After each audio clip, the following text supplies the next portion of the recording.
ಅಧ್ಯಕ್ಷತೆಯಿಂದ ಕೇಂದ್ರದಲ್ಲಿ ನಮ್ಮ ನರೇಂದ್ರ ಭಾಯಿ ಮೋದಿಜಿಯವರು ಇಡೀ ದೇಶಕ್ಕಷ್ಟೇ ಅಲ್ಲ ಇಡೀ ವಿಶ್ವವನ್ನೇ ಭಾರತದ ಕಡೆಗೆ ನೋಡುವಂತಹ ಒಂದು ವ್ಯವಸ್ಥೆಯನ್ನ ಒಂದು ಅಭಿವೃದ್ಧಿಯನ್ನು ಮಾಡಿರುವಂತಹ ಕೀರ್ತಿ ನಿಮ್ಮೆಲ್ಲರ ಆಶೀರ್ವಾದದಿಂದ ಭಾರತೀಯ ಜನತಾ ಪಾರ್ಟಿಗೆ ದಕ್ಕಿದೆ ಅನ್ನೋ ಮಾತನ್ನ ಈ ಸಂದರ್ಭದಲ್ಲಿ ಹೇಳಕ್ಕೆ ಇಚ್ಛೆ ಪಡ್ತಾ ಇದ್ದೀನಿ. ಮತ್ತೆ ತಾವೆಲ್ಲ ನೋಡಿದಿರಿ, ಈಗ ಲೋಕಸಭೆ ನಡೀತಾ ಇದೆ. ಆ ಲೋಕಸಭೆಯಲ್ಲಿ ಭಾರತೀಯ ಜನತಾ ಪಾರ್ಟಿ 400+ ಅಂತ ಹೇಳಿದರೆ ಅದಕ್ಕೆ ನಮ್ಮ ಎಐಸಿಸಿಯ ಅಧ್ಯಕ್ಷರಾಗಿರುವಂತಹ ಪ್ರತಿಪಕ್ಷದ ನಾಯಕರಾಗಿರುವಂತಹ ಮಲ್ಲಿಕಾರ್ಜುನ್ ಖರ್ಗೆ ಅವರು ಹೌದು 400ಕ್ಕಿಂತಲೂ ಹೆಚ್ಚು ಭಾರತೀಯ ಜನತಾ ಪಾರ್ಟಿ ಅವರು ಗೆಲ್ತಿರುವಂತದ್ದು ಕಾಂಗ್ರೆಸ್ ಅವರು ಇವತ್ತು ಒಪ್ಪೊಂದಿರುವಂತದ್ದೆಲ್ಲ ನೋಡ್ತಾ ಇದ್ದೇವೆ.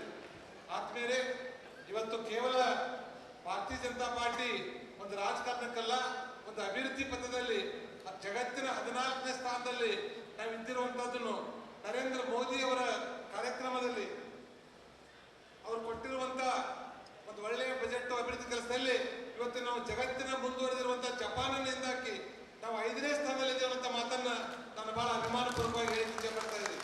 ಅವ್ರು ಬರುವಂತಹ ದಿವಸದಲ್ಲಿ ಸೂರ್ಯ ಚಂದ್ರ ಹುಟ್ಟುದ ಎಷ್ಟು ಸತ್ಯ ಇದೆಯೋ ಅಷ್ಟೇ ಸತ್ಯ ಅವರು ಮತ್ತೆ 3ನೇ ಬಾರಿಗೆ ಈ ದೇಶದ ಪ್ರಧಾನಮಂತ್ರಿಯಾಗಿ ಆರ್ಥಿಕ ಮಟ್ಟದಲ್ಲಿ ಇಡೀ ಜಗತ್ತಿನಲ್ಲಿ ಭಾರತ ದೇಶ 3ನೇ ಸ್ಥಾನದಲ್ಲಿ ಇರ್ತೀವಿ ಅನ್ನೋ ಮಾತನ್ನ ಈ ಸಂದರ್ಭದಲ್ಲಿ ಹೇಳ್ತಾ ಇದ್ದೀನಿ. ಟಾಪ್ 3ದಲ್ಲಿ ನಮ್ಮ ಭಾರತ ದೇಶ ಇರ್ತಾ ಇದೆ. ಅದ್ರ ಸಲುವಾಗಿ ನಾನು ಹೆಚ್ಚಿಗೆ ಏನೂ ಮಾತಾಡ್ಲಿಕ್ಕೆ ಹೋಗ್ತಾ ಇಲ್ಲ. ಇವತ್ತು ದಾವಣಗೆರೆ ಜಿಲ್ಲೆ ಭಾರತೀಯ ಜನತಾ ಪಾರ್ಟಿಗೆ ಗಂಡು ಮೆಟ್ಟಿನ ನೆಲ ಅಂತ ಏನೋ ಕರಿತಾ ಇದ್ದೀವಿ.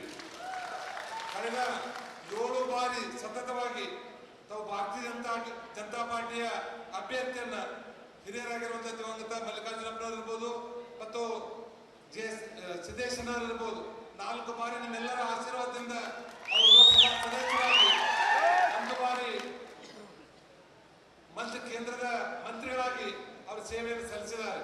ಅದ್ರ ಜೊತೆಗೆ ನಿಮ್ಮೆಲ್ಲರ ಆಶೀರ್ವಾದದಿಂದ ವೇದಿಕೆ ಮೇಲೆ ಸಾಕಷ್ಟು ಜನ ಶಾಸಕರಾಗಿ ದಾವಣಗೆರೆಯಲ್ಲಿ ತಮ್ಮ ಸೇವೆಯನ್ನು ಮಾಡಿದ್ದಾರೆ.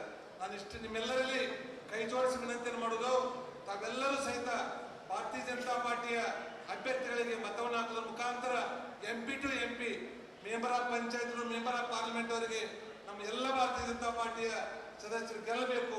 ಕೇಂದ್ರದಿಂದ ಬಂದಿರುವಂತಹ ಅನುದಾನ ನೇರವಾಗಿ ನಮ್ಮ ಕಟ್ಟ ಕಡೆ ಮನುಷ್ಯರಿಗೆ ಅದು ತಲುಪುವಂತೆ ಆಗಬೇಕು ಅನ್ನುವಂತ ವಿನಂತಿಯನ್ನು ಸಂದರ್ಭದಲ್ಲಿ ಮಾತಾಡಿಕೊಂಡು ಮತ್ತೆ ಹೋದ ವರ್ಷಕ್ಕಿಂತಲೂ ಅತಿ ಹೆಚ್ಚು ಲೀಡಿಂದ ಲೋಕಸಭಾ ಸದಸ್ಯರನ್ನ ಗೆಲ್ಲಿಸಬೇಕು ಅನ್ನುವಂತ ವಿನಂತಿಯನ್ನು ಮಾಡಿ ನನಗೂ ಮಾತಾಡಲಿಕ್ಕೆ ಅವಕಾಶ ಮಾಡಿಕೊಟ್ಟಿರುವಂತ ನಿಮ್ಮೆಲ್ಲರಿಗೂ ವಂದಿಸಿ ನಾನು ಮಾತು ಮುಗಿಸ್ತಾ ಇದ್ದೀನಿ.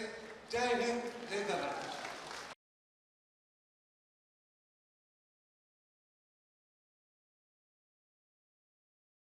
ಸ್ಟಾಕ್ ಮಾರ್ಕೆಟ್ನಲ್ಲಿ ಹಣ ಗಳಿಸಬೇಕೆ? ಭಯ ಬಿಡಿ, ಹೂಡಿಕೆ ಮಾಡಿ.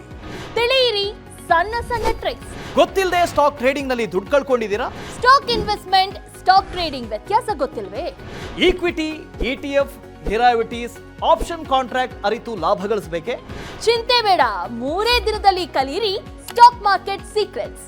ನುರಿತ ತಜ್ಞರಿಂದ ಪಕ್ಕಾ ಟ್ರೈನಿಂಗ್ ಪಡೆಯಿರಿ. ಸಂಪರ್ಕಿಸಿ. ಅನುಕ್ಷಣದ ಸುದ್ದಿಗಳಿಗಾಗಿ ವಿಸ್ತಾರ ನ್ಯೂಸ್ ಯೂಟ್ಯೂಬ್ ಚಾನೆಲ್ ಸಬ್ಸ್ಕ್ರೈಬ್ ಮಾಡಿ. ಹೊಸ ಸುದ್ದಿಗಳ ನೋಟಿಫಿಕೇಶನ್ಗಾಗಿ ಬೆಲ್ ಐಕಾನ್ ಕ್ಲಿಕ್ ಮಾಡಿ. ಲೇಟೆಸ್ಟ್ ಅಪ್ಡೇಟ್ಸ್ಗಾಗಿ www.vistaranews.com ವೆಬ್ಸೈಟ್ಗೆ ವಿಸಿಟ್ ಮಾಡಿ. ಅಂಗೈಯಲ್ಲೇ ಜಗತ್ತಿನ ಸುದ್ದಿ ತಿಳಿಯಲು ವಿಸ್ತಾರ ನ್ಯೂಸ್ ಕನ್ನಡ ಆಪ್ ಡೌನ್ಲೋಡ್ ಮಾಡಿ.